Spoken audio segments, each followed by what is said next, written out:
মোরা একই বৃন্তে দুটি কুসুম, হিন্দু মুসলমান। মুসলিম তার নয়ন মণি, হিন্দু তাহার প্রাণ। তার লেখনীতে সমস্ত ধর্মান্ধতা গেছে মুছে। তার বিদ্রোহী কলমে বারবার ফুটে উঠেছে দেশপ্রেমের আবেগধারা। মুসলিম পরিবারে জন্মগ্রহণ করা সত্ত্বেও তিনি লিখেছিলেন শ্যামা সঙ্গীত। হ্যাঁ, কথা বলছি বিদ্রোহী কবি কাজী নজরুল ইসলামের। আজ তার ১২৬তম জন্মশতবার্ষিকী। তিনি বাংলা ভাষার অন্যতম সাহিত্যিক, দেশপ্রেমী। তার কবিতায় বিদ্রোহী দৃষ্টিভঙ্গির কারণে তাকে বিদ্রোহী কবি বলে আখ্যায়িত করা হয়েছে।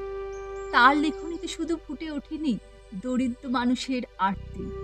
তার রচিত শ্যামা সঙ্গীতের সুরে মোহিত হয়েছেন আপামর ভক্তিগীতি প্রেমী। কবির রচিত শ্যামা সঙ্গীতের আবেগের গভীরতার অতুল সমুদ্রে ডুবেছেন সব কলি। তার প্রতি রইল হৃদয়ের অন্তঃস্থল থেকে অসীম শ্রদ্ধা। তার লেখা একটি বিদ্রোহী কবিতা দিয়ে শেষ করি।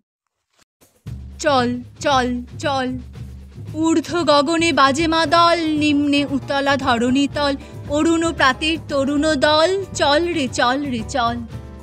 চল চল চল, উষার দুয়ারে হানি আঘাত, আমরা আনিব রাঙা প্রভাত, আমরা টুটাব তিমির রাত, বাধার বিন্ধ্যাচল। নবনবীনের গাহিয়া গান, সজীব করিব মহাশ্মশান, আমরা দানিব নতুন প্রাণ, বাহুতে নবীনে বল। চল রে নওজওয়ান, শোন রে পাতিয়া কান, মৃত্যু দুয়ারে দুয়ারে দুয়ারে জীবনের আহ্বান। ভাঙ রে ভাঙ আঙুল, চল রে চল রে চল।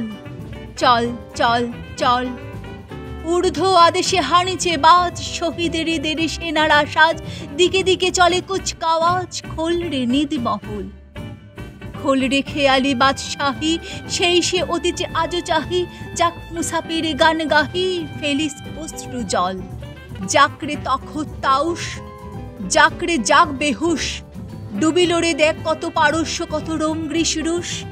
জাগিল তারা সকল, জেগে ওঠেন বল, আমরা গড়িব নতুন করিয়া ধুলায় তাজমহল। চল চল চল, চল রে চল রে চল।